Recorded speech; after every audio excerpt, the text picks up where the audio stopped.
Olá, pessoal. Bom dia para vocês. Essa aula para o nono ano, aula de geografia, nós vamos estar falando aí do módulo 3, ok? Isso é uma revisão, um pequeno resumo para a gente poder fazer a atividade avaliativa do terceiro bimestre. Então a gente está fazendo aí revendo alguns pontos que a gente viu, para que vocês possam fazer aí a atividade avaliativa, que é a prova que vocês têm, ok? Então abra aí seu livro para você acompanhar, pega aí, abre no módulo 3, vamos ver algumas coisas desse módulo. A gente no módulo 3 estudou sobre a Europa, né? Vimos as principais características da Europa, vimos a divisão da Europa em duas porções principais, né? A Europa pode ser dividida em dois aspectos, tanto o aspecto geográfico, onde vai ter um maior número de regiões, mas a gente priorizou e estudou a divisão que é baseada em histórico, no processo histórico que envolve aí a questão econômica e política do período da Guerra Fria, onde coloca a Europa dividida entre Europa Ocidental e Europa Oriental. Vimos também um importante fator econômico, um importante organismo econômico que pega todo o continente, que é a União Europeia. E aí a gente vai estar revendo alguns desses assuntos aí. Vamos ver o processo de formação da União Europeia, alguns aspectos que diferenciam de outros blocos econômicos e também alguns aspectos que envolvem aí uma mudança, né, no rumo da União Europeia nos últimos anos. Então vamos lá. Vou aqui compartilhar para vocês a página do livro. A gente está na página 351. Que vocês possam acompanhar a leitura.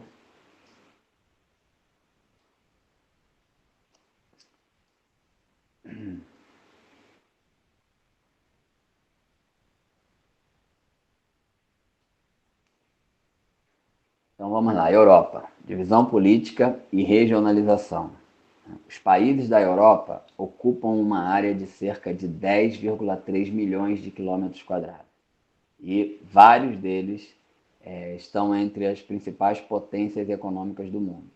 Observe o mapa a seguir, observe no mapa a seguir o continente europeu e sua divisão política atual. Né? Primeira parte a gente vai ver a divisão política, que se trata aí dos países. Né? Quando você tem um território dividido de acordo com a administração, cada território desse tem um governo, tem um tipo de política que organiza ele.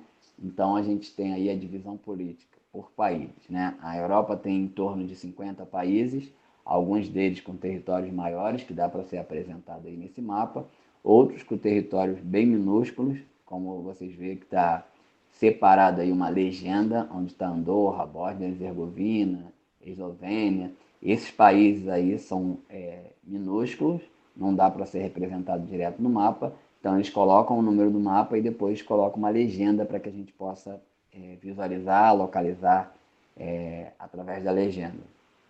E aí estão os países, né? Essa é a Europa de forma geral. Tem aqui a Rússia, que faz parte tanto da Europa quanto da Ásia. É o maior país no mundo, tem uma grande extensão.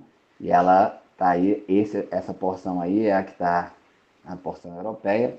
Lembrando que como continente, né, a Europa é um dos menores continentes e ela para alguns autores, ela é considerada apenas a metade de uma porção de terra que está circundada por água, que é uma das características de continente. Essa porção de terra que está circundada por água se divide aí nesses dois continentes que são classificados. Um é a Europa, o outro é a Ásia. Alguns autores até, inclusive, falam que é apenas um continente chamado de Eurásia. Mas a gente está estudando essa porção separada aí como continente europeu.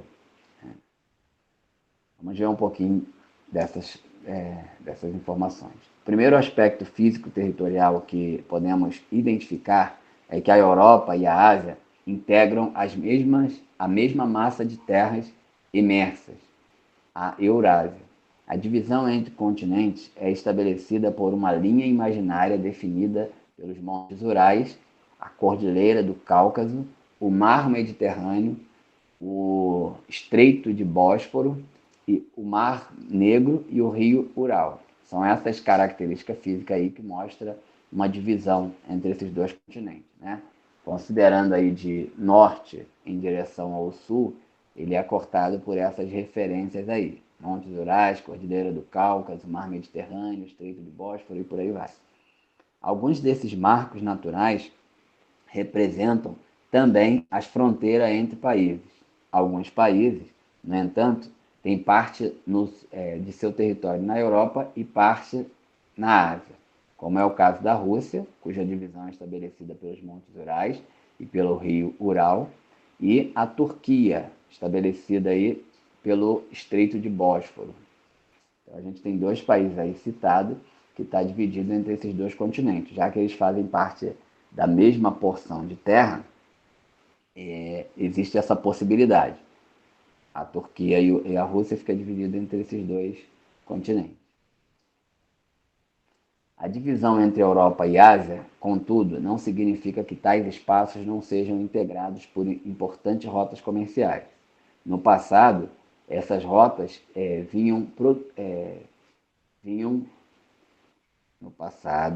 por essas rotas vinham produtos do Oriente, como a seda, para os mercados do Ocidente, na Europa.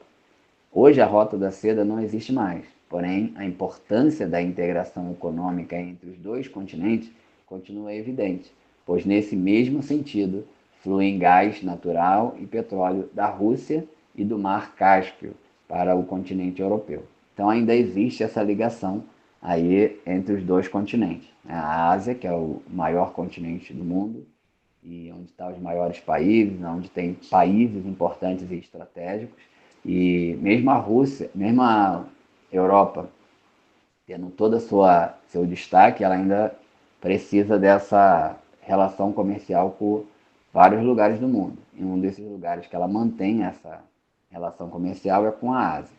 A gente sabe e viu no decorrer dos estudos que a Europa é o continente que apresenta o maior número de países desenvolvidos, tem uma boa qualidade de vida, boa expectativa de vida, e por causa disso ela se destaca entre outros países, né? Então acaba sendo como um continente, como o que está predominante no seu território, ela se destaca economicamente, se destaca socioeconomicamente também entre os continentes do mundo, e seus países também se destacam, por isso que forma aí, já que tem número de países está predominante, por isso que forma aí um continente que mais se destaca em todo o mundo. Vamos ver aqui. Bom, aqui nesse mapa aqui está mostrando a divisão da Europa, o que dá base ao nosso estudo nesse terceiro bimestre, né, o que tivemos no terceiro bimestre, que foi, estudamos a parte ocidental e estudamos a parte oriental. Então vamos ver algumas referências dela. Primeiro a gente está vendo o mapa, está vendo que a parte amarela, ao olhar para o mapa, o lado esquerdo mostra a Europa ocidental e o lado direito mostra a Europa oriental. Essa divisão foi feita com base nos critérios da política econômica, né? E tem a ver aí com um processo histórico de formação, de influência, que teve durante o período da Guerra Fria, onde existia uma disputa político-ideológica, onde de um lado você tinha os Estados Unidos influenciando os países com o capitalismo, e de outro você tinha a União Soviética, né, representada pela Rússia e outras nações que faziam parte desse grupo, representando também o comunismo, né, ou socialismo.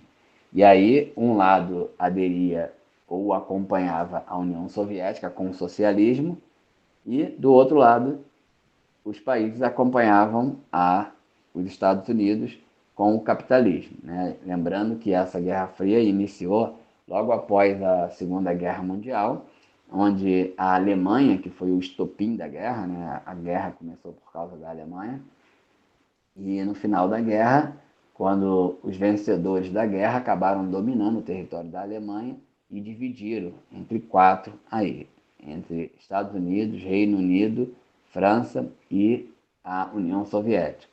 Após dividir esses 4 territórios, começou a dar conflito porque dentro do território da Alemanha, a União Soviética, que tinha já tinha o seu sistema de governo, sistema político-econômico, com base no comunismo, ela quis se separar daquilo que era mostrado para os governos capitalistas, pois podia confundir a sua população e dar a impressão de que o seu sistema não era viável, não funcionava, que era fraco.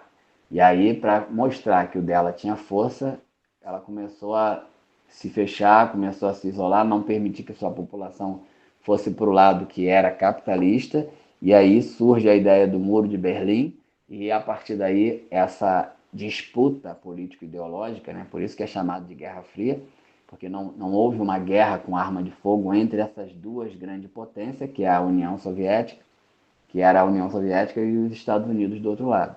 E aí, por não ter ocorrido o ataque de arma de fogo, eles chamaram de Guerra Fria. Mas isso tomou uma proporção mundial, onde, na busca por ajudar aqueles países que acabaram de sair da guerra prejudicados, eles também aproveitavam para fazer com que esses países apoiassem a sua ideia, a sua ideologia, seu sistema de governo, e aí esses países o ajudava também a se reestruturar. No caso, os países que entendessem que queria ser capitalista recebiam a ajuda dos Estados Unidos, e os países que resolvessem ser socialista ou comunista, né, eles recebiam a ajuda da União Soviética.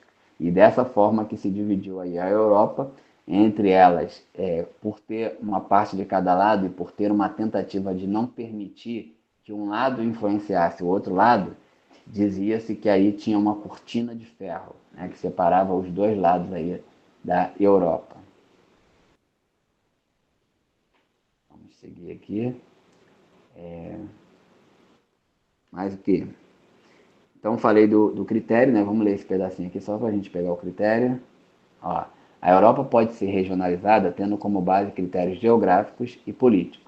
A regionalização mais utilizada, que divide o continente entre Europa Ocidental e Europa Oriental, leva em conta o processo histórico e a antiga divisão entre o bloco capitalista, que é a Europa Ocidental, e o bloco socialista, que é a Europa Oriental, durante o período da Guerra Fria, que durou de 1947 a 1941. E as outras informações que a gente precisa ter para fazer a nossa avaliação primeiro que a gente viu que a Europa Ocidental ela é o lado mais desenvolvido, né? Criou maior capacidade de produção, porque investiu mais, os países capitalistas normalmente permite a propriedade privada e aí seus empresários acabam investindo na produção, nas fábricas, nas indústrias, enquanto a Europa Oriental, que está relacionada aí ao comunismo e ao socialismo, eles precisam da decisão do governo, todas as propriedades, ou seja, os meios de produção pertencem ao governo e o governo estava envolvido investindo aí em armamento nuclear, investindo na corrida espacial, para mostrar que tinha força, que tinha mais poder, que seu governo era melhor, que seu sistema de governo funcionava melhor que o capitalismo. E nessa busca eles foram deixando, sem perceber, a capacidade de produção. Em vez de investir, deixaram de investir nas indústrias, na capacidade de produção e foram investindo aí em armamento, corrida espacial, corrida armamentista. Isso era uma disputa entre eles. Os governos capitalistas investiam nisso também, mas como o capitalismo permite a propriedade privada, os próprios empresários foram arrumando um meio de crescer e aumentar a sua capacidade de produção. Quando chegou a um certo tempo, os países socialistas estavam um pouco mais com problemas nessa capacidade de produção, apesar de ter criado um arsenal muito grande, uma capacidade de armamento, de arma de destruição em massa muito grande, mas deixaram de investir nessa capacidade de produção, o que fez eles ficarem um pouco mais atrasados. Os produtos estavam arcaicos, os produtos estavam frágeis, de baixa qualidade, e a sociedade estava insatisfeita Isso, inclusive, que levou ao colapso da antiga União Soviética, que era formada aí por 15 nações. Então, o lado ocidental sempre teve maior desenvolvimento, maior urbanização, população com melhor qualidade de vida, melhor expectativa de vida, maior capacidade de produção. Essas qualidades foram se desenvolvendo melhor no lado ocidental devido ao sistema de governo deles, que permitiu que, enquanto eles investiam nessa corrida armamentista, na corrida espacial, os próprios empresários investiam aí na capacidade de produção. E parará. Antes disso, só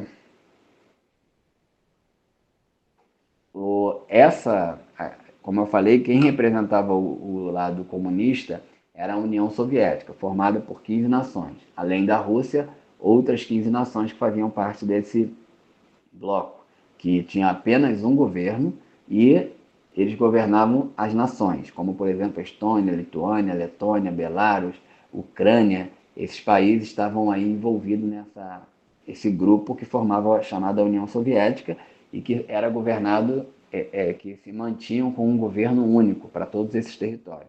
Várias nações, um único governo. E devido a essa falta de investimento, houve uma insatisfação da população e o colapso acabou surgindo, né? As pessoas reclamavam que não tinha muita liberdade de expressão, que não tinha investimento nos produtos, os produtos estavam de baixa qualidade e quase não tinha produto, faltava produto para eles. Então eles começaram a reivindicar e isso foi gerando problemas sociais até que entrou em colapso em 1991. Após a desintegração da União Soviética, as nações receberam, né, ganharam independência e o direito de formar seu próprio governo, estabelecer um líder, como por exemplo os presidentes ou primeiro-ministro. E com essa autonomia, né, deixaram de ter um governo único, eles passaram a ter sua bandeira, seu hino nacional e por aí vai. Eles, após isso, houve a desintegração da União Soviética, mas eles resolveram fazer um novo bloco, uma nova associação que é chamada SEI, que é a Comunidade dos Estados Independentes. A maior parte dos países que integravam a União Soviética entraram na SEI também, mas alguns ficaram de fora, como Estônia, Letônia, Lituânia, porque eles entendiam que quando eles foram integrados à União Soviética, não houve consulta popular, não houve vontade da maior parte da população. Eles meio que entraram nesse grupo sem ter sido consultado como população.